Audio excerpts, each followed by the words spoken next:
Let's welcome Rick.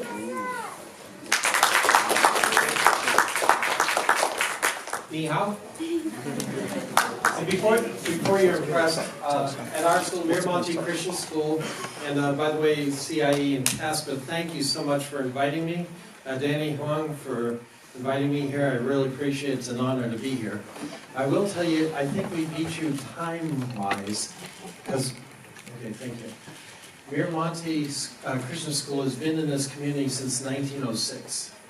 It's been, yeah, we outdate you a little bit. But anyways, one of the things about our school is we have literally kids from all 6 continents. We don't have any children whose roots are in Antarctica, but the other 6 are good. Literally have family on all 6 continents. So in the morning when I greet kids, I say, Ni hao, annyeonghaseyo, let's see, bom dia, buenos dias, guten morgen, literally, salam, any morning. Because we have kids from all over the world that come, and we certainly do have a number of children, not only from Chinese American background, but also international students that come on I-20s and come to our school for school. We are big on 3 things. Building on our diversity, Miramonte School is big in making compassionate citizens, discerning leaders, taking education, taking what they learn and thinking about it, not just absorbing information, but being able to be good problem solvers, and also to be purpose-filled individuals. And so that's a little plug for where I'm at. It's a great school, and folks, I know it's important for you where your kids go to school. It's the elementary that counts more than the high school. Do you know that? That's where the foundation is laid. If they get a good, solid education in their K-8 years, they'll do well in high school.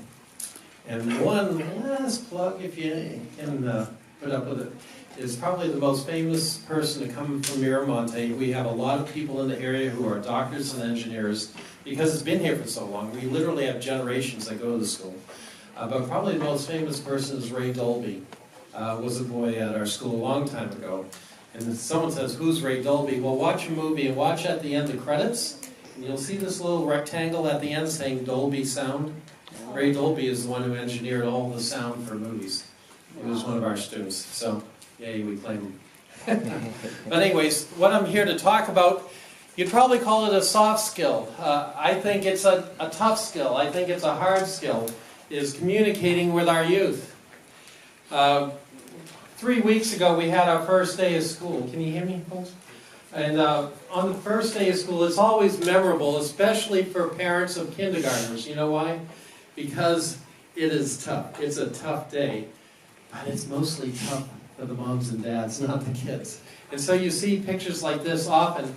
Well, one time, I've taught been a teacher and then a principal for 30 years. And back on the East Coast, I had this really genius of a kindergarten teacher.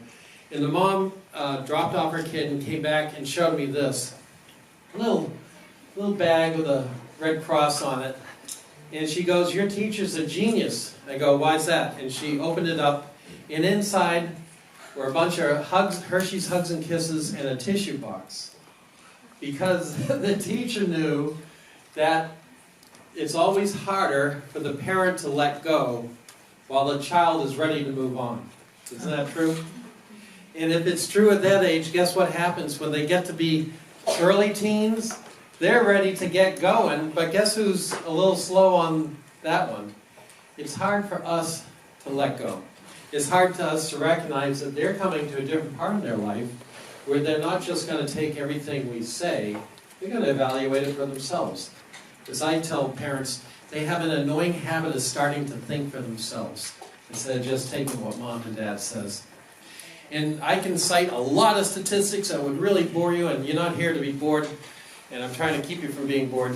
But there's one statistic I think is really important, because there's a lot of scary ones that can scare you as a parent.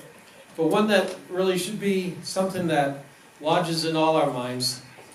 It says this: teens whose parents talk to them regularly about the dangers of drugs are 42% less likely to use drugs than those whose parents don't. And you can translate that thought to almost anything. The children who talk to their parents and the parents talk to them, have less likelihood of getting into those things that we're so concerned about. Here's the follow-up to this though. However, only a quarter of teens report having these conversations. Only a quarter. Folks, most important thing you could ever do is have a good open conversation with your children. So let's talk about it.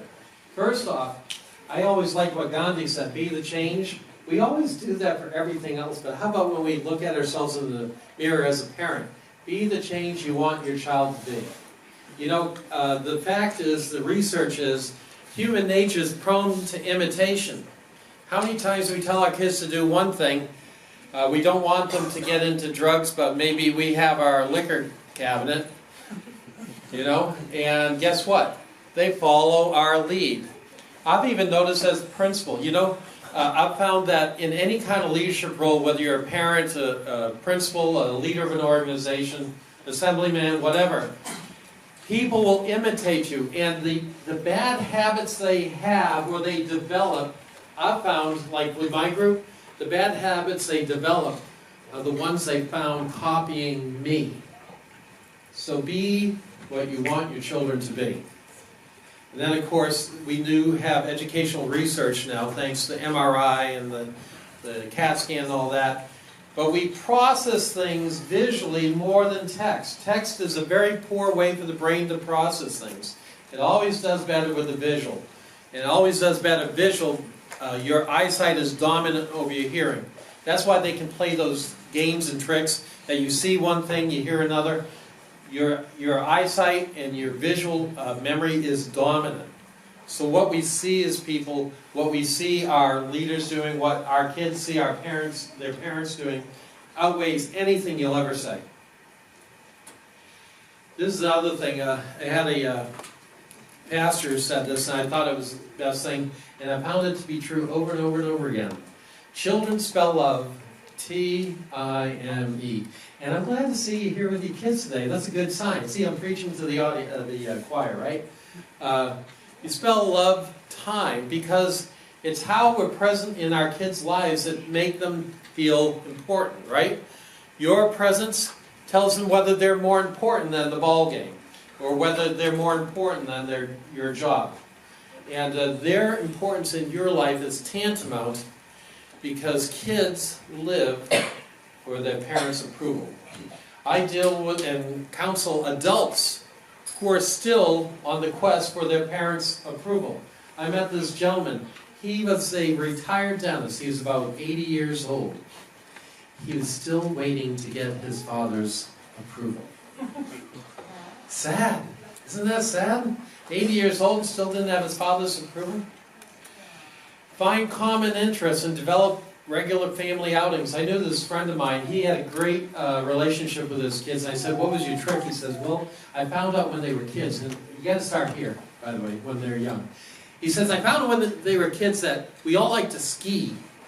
So we really got into skiing. And we went snow skiing all the time. Skiing all the time.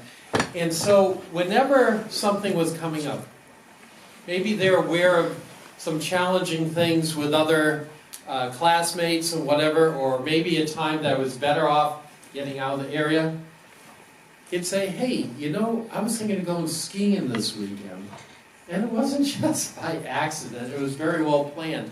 But because it was a enjoyed family thing they did, they were good to do that together, and it was a way of getting their child into relationship and connecting.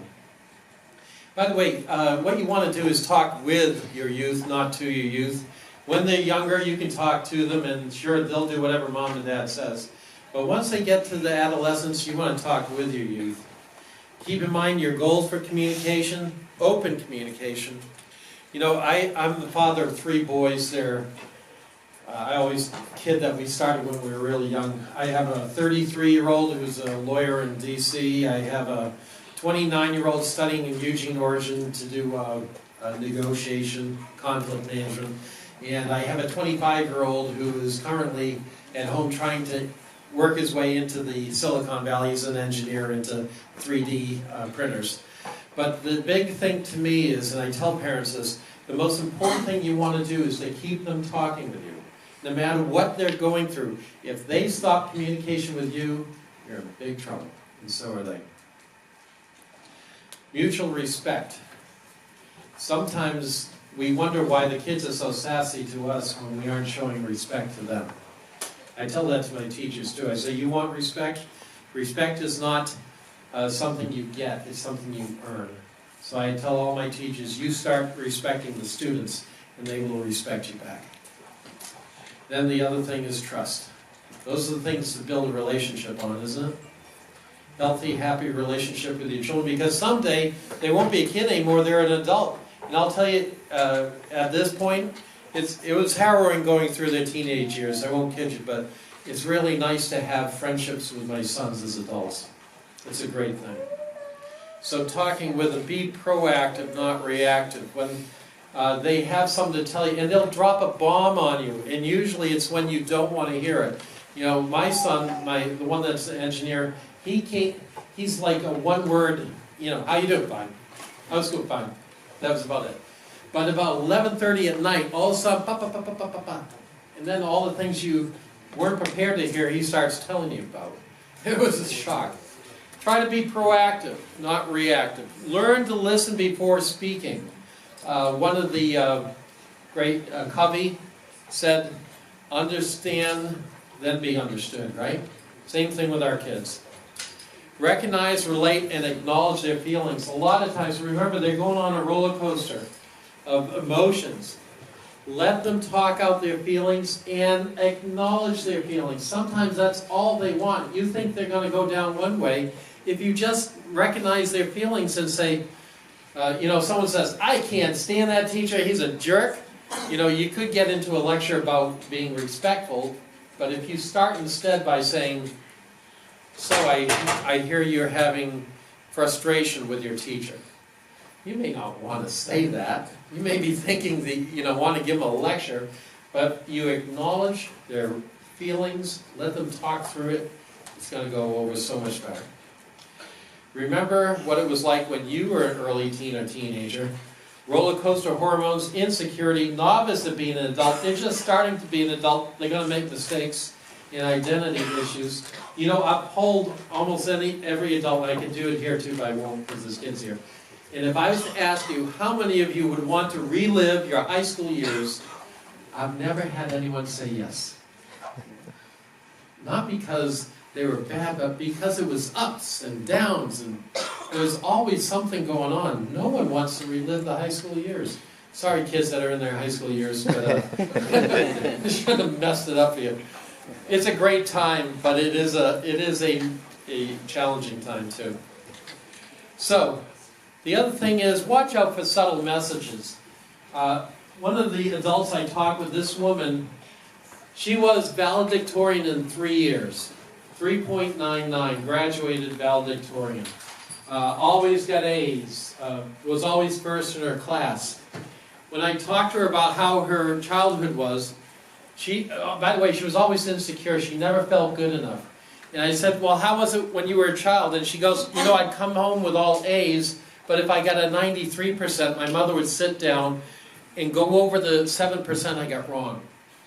Or if I got, like, everything wrong but one, everything right but one, we'd go over the one I got wrong. And she always kind of wanted to review because she was trying to help me be perfect. But the subtle message was what? Can you guess? She was never good enough. She was never good enough. Another example, if you were to do everything for your kid, do you know what the subtle message, especially when they're a teenager, you know what that says? It says you're incompetent. You can't do it yourself, I got to do it for you. Watch out for subtle messages that you give your kids. You want to express confidence in their character and their ability to make good decisions. I'll tell you, as scary as it is, your kids want to make good decisions.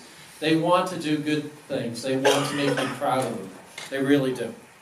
They really do. Sometimes they need guidance for sure, but they want to do right by you. Stand up for your values. Sometimes you think, well, if I'm going to talk to my youth, I'm going to get wishy-washy about my values. That is not the case. They're looking for you to stand up for what you believe in.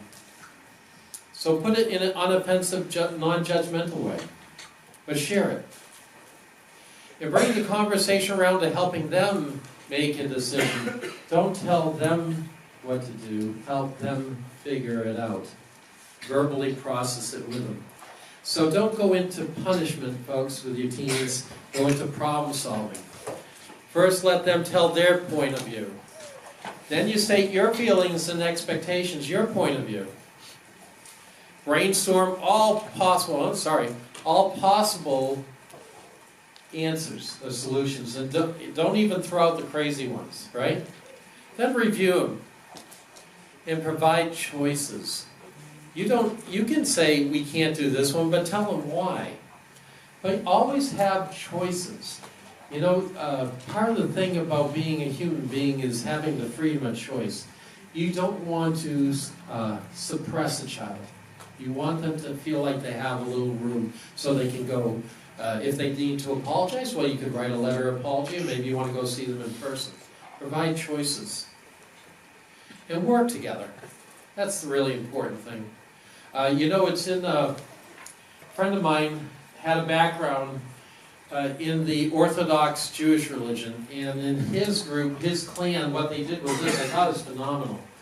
You know, bar mitzvah, when the child comes of age, and evidently the man says, "Thank God I'm no longer responsible for the choices of this child. They are son of the law now," bar mitzvah.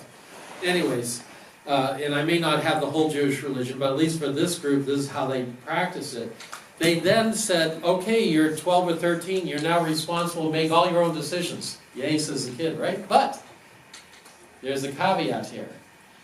Before they make any major decision, they have to stand before a council of their elders, which was parents, grandparents, maybe aunts and uncles. And they would talk about the situation, and they would have to talk about their choices and what they were going to do.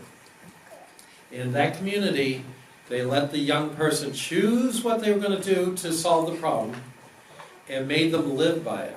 That means they take the consequences, but they're always there to be, to catch them through the whole thing. And I thought, what a phenomenal way. So find ways to rectify the situation and follow through.